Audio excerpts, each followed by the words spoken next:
Thank you, Chairman. Thank you, members of the committee. I did want to just lend my support to Representative Diaz and to our legislation. I actually want to lend my support to all of these common sense gun measures, but especially to the bill that Representative Diaz put in with regards to the Safe Schools Act.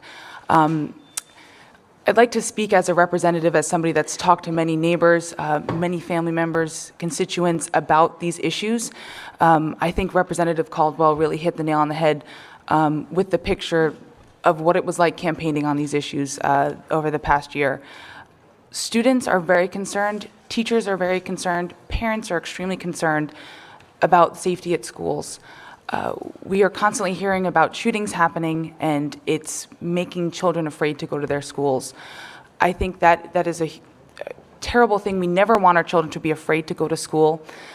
So anything we could do that make them feel safer, make them feel more comfortable, make parents and teachers feel more comfortable, I think is a good measure. It's definitely something that we should pass. I do also want to just mention that this is not an extreme measure. This would put schools under the same line that we have our post offices, our convention center, our state house, the state house that we all come in and work in. Even my workplace has banned firearms from being at the workplace. So it's not an extreme measure whatsoever, and I do want to just commend the representative for putting in the bill and for advocating for it.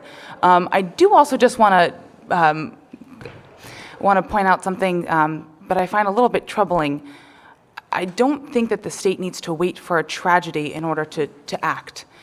And I think that that's a very scary precedent to put forward. And just because it hasn't happened here in the state of Rhode Island doesn't mean it hasn't happened other places. And I think that would be a scary way to operate. So while I do respect your opinion, and I know it's coming from a good place, I just really want to emphasize that I don't think we should be waiting for tragedies. So, Chairman. Yes, Dennis. And I respect you. Everybody wants to keep the kids safe. Don't get me wrong. Yeah. But we can't do it at the expense of taking away someone's rights. If we had a problem with the law-abiding citizen, responsible gun owner going in and causing this mass damage, I get it. But it hasn't been an issue. And I understand the point about, we want to be preventative, but we're talking about taking away the rights of people to enjoy the Second Amendment. This is totally different.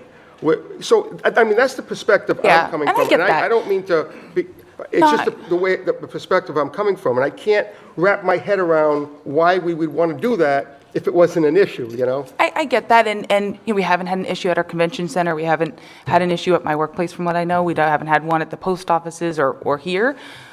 I think the idea is it's a school. It's a place where children are supposed to go to learn, and we should put those schools in the same category that we put those other institutions. So, yeah, that's any other question? Yes. But respectfully, Representative, we haven't had shootings at courthouses here. We haven't had shootings at state houses largely over the state. And I listened to Representative Caldwell's introduction, and it seems like schools are special places because there are mass shootings in schools around the country, and we may need to treat them differently. So I don't know if it's fair to equate that people can't bring guns into the state house. That means they shouldn't be able to bring them into schools. There's armed guards here.